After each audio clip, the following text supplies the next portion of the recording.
Good morning, Assalamualaikum. What is up guys? Welcome back channel Yusuf Sembang Kari. Manchester United lagi tinggi dari Liverpool kan? Aku ulang sekali guys. Manchester United lagi tinggi pada Liverpool. Manchester United sama points dengan Man City. Tak kau dengar tak sekarang ni aku cakap Manchester United lagi tinggi pada Liverpool, kau boleh terima kan? Tapi Manchester United sama points dengan Man City. Bro, aku cakap pun aku macam tak boleh proses, tak boleh terima je. Sebab kalau kau sebut pasal City and kau ingat macam MU, kau tengok macam don't start the season, kau akan rasa macam apa, one of the worst start ever lah bagai. Tapi 16 points, shout out dekat Amorim, shout out dekat the whole squad sebab membuktikan aku salah.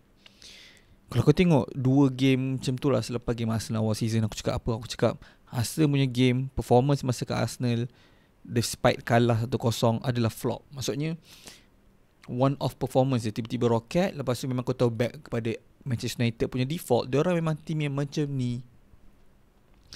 Tapi kat sini diorang telah membuktikan literally, diorang sangat-sangat serius. Amorim berjaya implement mindset dia. Kau tahu berapa banyak orang yang tekan ke Amorim kena tukar sistem dia. Head down, fokus. Aku tahu, aku experience Mat. Aku dah menang Liga dengan tim Portugal. Macam mana Jose Mourinho dulu menang and pergi conquer Chelsea kat Premier League, guna Chelsea dan conquer Premier League. Macam tu juga aku boleh buat. Aku pun datang pada Liga yang sama, dah menang Liga, aku akan conquer. Taklah conquer awal sangat, tapi aku akan membuktikan bahawa Liga Portugal kau boleh masuk je dalam Premier League tanpa ada masalah. Bro, last season dia tak ada pre-season tau. And orang kan ketisah aku tengok season ni dapat pre-season. Yes, awal lagi. Tapi awal lagi pun kalau kau tengok yang paling tinggi daripada orang siapa je? Bournemouth. Bukannya Liverpool, bukannya Manchester City. Sunderland menang. Brighton ni respectable team Aku tak dengar orang bagi alasan apa. Bagi aku Brighton punya team respectable. And performance yang paling mahal, the only player ataupun the only performance yang tak meyakinkan aku dalam team MU ni so far adalah Diogo Dalot. Sebab tu bukan position dia, kau paksa dia main position tu, tapi still kau dapat result tu kira positif lah. Maksudnya kau tahu the best option yang kau ada adalah X, yang kau pakaikan dia, and dia pun membantu kau dapat result 4-2 tu. So okay lah. Cuma satu benda, aku rasa mesti ramai orang tak puas hati dengan MU. Sebab aku rasa macam apa hal lah concede 2 biji. Apa hal lah concede 2 biji Mat? Kita sepatutnya selesa. Aku faham, but at the same time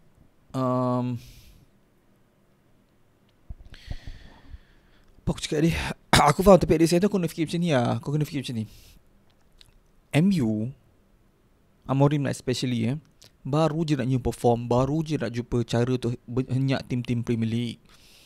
Okay, tak sampai setahun pun dia ada kat sini. Dia baru nak ni So bila dia baru dah menang, kira solid lah. Bagilah dia masa untuk faham pula macam mana cara menang. Kau dah faham, bagi faham pula macam mana cara kau nak hadap tim-tim yang ni, yang macam bogi-bogi tim Brighton, Brentford ni semua. Macam mana kau nak hadap? Sebab Liverpool boleh tak boleh hadap Brentford. So jangan bagi alasan lah. So bagi masa, and okay, kau dah jumpa masa untuk cara untuk menang, kau akan masuk ke fasa seterusnya, jumpa cara untuk game management. Maksudnya macam mana kau nak see off game, kau nak habiskan game dalam keadaan meyakinkan. Macam Arsenal dapat buat game Palace 1-0, clean sheet, chill. Last minute kena pressure pun tak ada kesan. And kau kena bagi masa sama kat diorang ni. Kau henyak.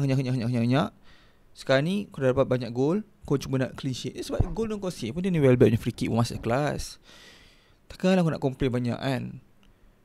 So bagi masa. And aku seorang yang keterisah ni terlalu negatif, and mindset dia terlalu kritis. Memang dia dah buat keputusan hari tu. Amorim memang adalah manager antara paling teruk dalam sejarah. Tak menang berapa game So dia patut keluar kan. Tak pernah menang back to back game sebelum game lepas.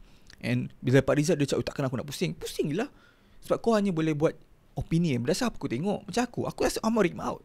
Literally hari tu aku Amorim out. Lepas game Arsenal, lepas tu game kau tengok macam tak ada masa depan ada ni kan. Tapi lepas henyak Liverpool, lepas henyak doang Sunderland, henyak Brighton, serius ke ada ni? Serius ke ada ni? Nak faham ke apa Amorim nak cuba buat? Sebab biggest criticism kau hantar kat Amorim sebelum ni, apa aku cakap? cakap aku tak nampak langsung akan terus berkesan. Kalau Amorim berkeras dengan nak tak Bruno dekat midfield, nak gunakan dia nak mengharapkan berhasil, memang tak jadi lah. Tapi satu benda yang aku tak nampak and kau semua terlepas pandang kat sebenarnya, Mamat ni, Bruno Fernandes dari mana? Daripada Sporting kan. Dia dari mana? Daripada Sporting kan. Kau nak cakap dia tak faham macam mana Bruno punya style of play ke? Member tu pun Portugis amat. So dia tahu dia boleh adapt, dia boleh sculpt, boleh tune sikit Bruno conquer position ni. Sebab dia dengan Casemiro combination so far 3 game berturut super lah. Kenapa aku cakap? Sebab lepas bila Maino masuk, aku gaul kepala pak. Maino terus hilang ke stability dalam midfield tu. Masuk Ugarte baru chill balik jap. Control lagi yang apa kan. Kenapa Ugarte aku tak rate dari segi yang kau nak gunakan dia untuk menang game. Tapi kalau kau nak jadikan dia Endo 2.0, budak-budak yang untuk settle off the game, boleh. Yang tu aku suka tu. Ada. So Amerika ni memang ganas sikit in terms of finish of the games, Torreira ni semua kan. So okay lah. Aku tengok apa Ugarte punya performance.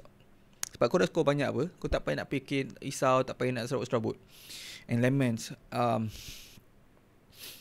bro, keeper yang aku rasa sebenarnya keeper lah masalah dia sebenarnya sebelum ni. Sebab keeper yang membuatkan aku rasa play semua confident tu. Aku tak tahu dengan striker sekali confident. Kunyah tak score, member score mat. Superb goal pula tu. Bomo yang score apa goal baru 1 biji je kot sebelum ni. Pap score balik mat. So takkan kebetulan pula kan. Delete the best player so far for the past couple of games. Kalau kau tanya aku siapa delete tu, Mamat ni, dia tak bagi chance langsung dekat attacker Brighton dalam game ni. Tak bagi chance langsung.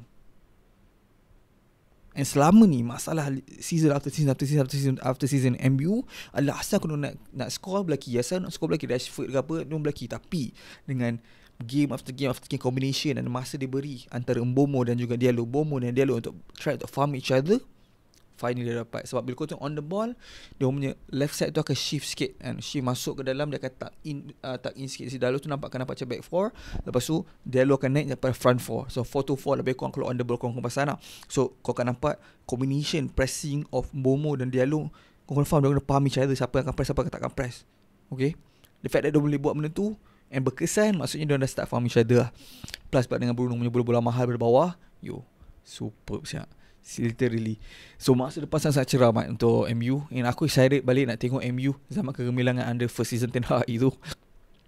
Walaupun first season tu kan 7-1 dengan Liverpool, tapi dah finish off season sangat-sangat solid. But yeah, kita akan tengok kat mana diorang akan bawa, Amorim akan bawa MU season ni. Tapi kalau tanya aku, to be honest kan, aku sebenarnya akan bantu confidence the team. Sebab aku tengok lepas tu viral video-video social media antara Mbomo dengan Diallo dalam dressing room happy semua.